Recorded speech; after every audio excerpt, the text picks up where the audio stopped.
Hello friends, welcome to RTS சமையல். இன்றைக்கி ரொம்ப சூப்பரான ஒரு ஹெல்த்தியான கீரை கடையில் தாங்க நான் செஞ்சு காட்ட போகிறேன்.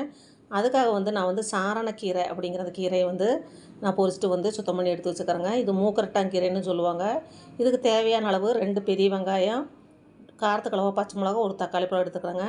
நீங்கள் பெரிய வெங்காயத்துக்கு பதிலாக சின்ன வெங்காயம் கூட யூஸ் பண்ணலாம். நான் அது வேகறக்கு அளவாக 1 டம்ளர் தண்ணி ஊற்றி நம்ம அரிஞ்சு வச்சுருக்கிற வெங்காயம், தக்காளி, பச்சை மிளகாய் எல்லாமே போட்டு வேக வச்சுக்கலாம். அதுக்குள்ளே இந்த கீரையை நல்லா சுத்தமாக மண் இல்லாமல் நல்லா கழுவி எடுத்துக்கலாங்க. இப்போ இந்த நம்ம போட்டு இந்த வெங்காயம் தக்காளியில் வெந்துருச்சு. இந்த கீரையை கொஞ்சம் கொஞ்சமாக சேர்த்திக்கலாம். கீரை ரொம்ப நேரமாக வேக விடக்கூடாது. ஒரு 10லேருந்து 15 நிமிஷம் வேக வச்சா போதும். மூடி வச்சு ஒரு 10 நிமிஷம் மூடி வச்சுட்டு நம்ம வெந்ததையும் கொஞ்சமாக உப்பு போட்டு, கொஞ்சம் சீரகம், கொஞ்சம் தேங்காய் எண்ணெய் ஊற்றி ஒரு 10 நிமிஷம் அப்படியே விட்டுறலாம். அதுக்கப்புறம் நம்ம ஒரு சட்டியில் போட்டு நல்லா கடைஞ்சி எடுத்துக்கலாம். இப்போ கடாயை அடுப்பில் வச்சுக்கலாங்க. தேவையான அளவு தேங்காய் எண்ணெய் ஊற்றிக்கலாம்.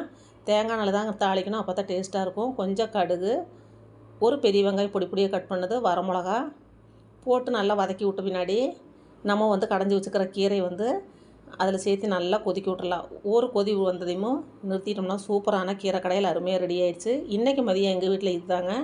கீரை கடையிலும் அப்பளமும் ரசம் மட்டும்தாங்க. இந்த வீடியோ பிடிச்சிருந்தால் லைக் பண்ணி, ஷேர் பண்ணி, சப்ஸ்கிரைப் பண்ணி